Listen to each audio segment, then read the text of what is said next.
ওয়াল বা'সি বা'দাল মাউত, মৃত্যুর পরে আবার পুনরায় আল্লাহ রাব্বুল আলামিন আমাদেরকে জীবিত করবেন, এর উপরে ঈমান রাখতে।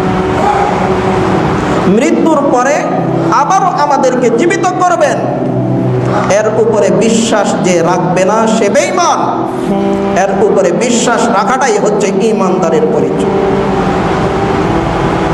যারা বলে যে মাটিতে গলে যাব, পচে যাব, হাড্ডি গুড্ডি সব কিছু মাটিতে মিশে যাবে, আবার কিভাবে আমরা সৃষ্টি হব, এই বকার দলেরা বুঝে না যে তুমি তো একসময় কিচ্ছুই ছিল না। হাল আতা আলাল ইনসানি হিনুম মিনাদ দাহরি লাম ইয়াকুন শাইআম মাযকুরা, তুমি তো উল্লেখযোগ্য বস্তু একসময় কিছুই ছিল না, তোমার অস্তিত্বই ছিল না। তোমার গঠন, তোমার বডি, তোমার সুরত আকৃতি, তোমার চেহারা, তোমার হাত পা, তোমার তো কিচ্ছুই ছিল না এক সময়। আমি রব্বুল আলামিন তোমাকে অস্তিত্বহীন থেকে অস্তিত্ব দিয়েছি। যেই রব্বুল আলামিন আমি অস্তিত্বহীন থেকে অস্তিত্ব দিয়েছি, মাটিতে মিশে যাওয়ার পরে তোমাকে আমি আর জীবিত করতে পারবো না?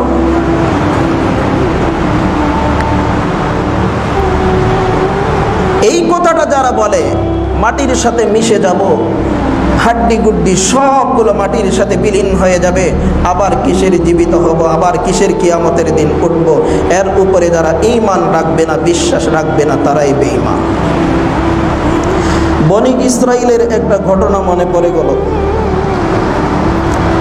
বনি ইসরাইলের কিছু কিছু ঘটনা আল্লাহর রাসূল সাহাবীদেরকে নিয়ে আলোচনা করতেন।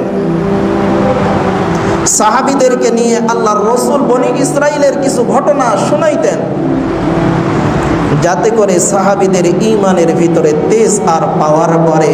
জোরে বলেন না সুবহানাল্লাহ। বন্ধুরা আমার, বনি ইসরাইলের একজন মানুষ ছিল। আল্লাহর নবী সাহাবীদের সামনে ওই বনি ইসরাইলের মানুষের ঘটনাটা তুলে ধরলেন।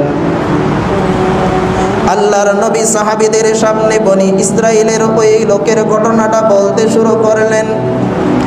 আল্লাহর নবী সাহাবীদেরকে ডাক দিয়ে বলে, রে সাহাবীরা শুনো শুনো, বনি ইসরাইলের ভিতরে এমন একজন লোক ছিল, যেই লোকটা তার নফসের উপরে জুলুম করতে করতে চূড়ান্ত পর্যায়ে পৌঁছে গিয়েছিল।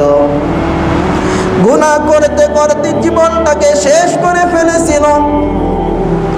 এই মানুষটা যখন বার্ধক্যে পৌঁছলো, যখন তার বয়সের সীমানা শেষের দিকে চলে গেল, এবার তার মরণের চিন্তা হলো যে আমাকে তো আর দুনিয়াতে থাকা যাবে না, দুনিয়ার হায়াত শেষের দিকে।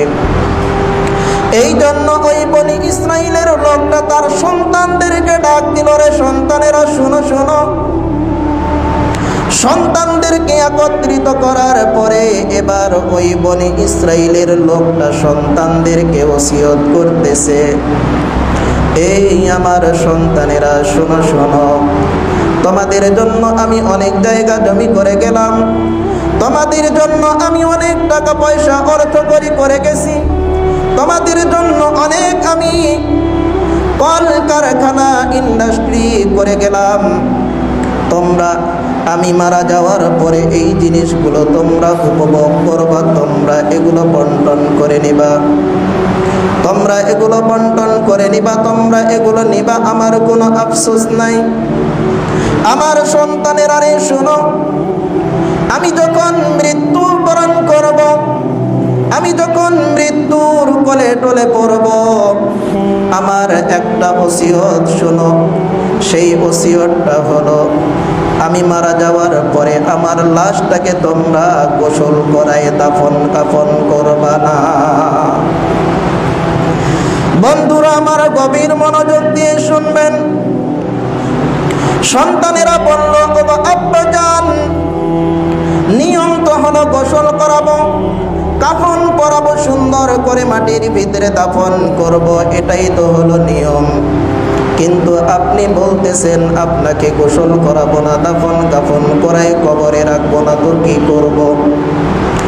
এবার ওই ব্যক্তিটা ডাক দিয়ে বলে, সন্তানদেরকে, রে সন্তানেরা শোনো শোনো, আমি বড্ড জুলুম করেছি, বড্ড গুনাহ করেছি, বড্ড অপরাধ করেছি। এই অপরাধের জন্য আল্লাহ রাব্বুল আলামিন যদি আমাকে ধরেন, আমি কিন্তু পার পাব না। আল্লাহর আদালতের কাঠগড়ায় কিন্তু ধরা খাবো, আর যদি ধরা খাই নিঃসন্দেহে জাহান্নামে যাব।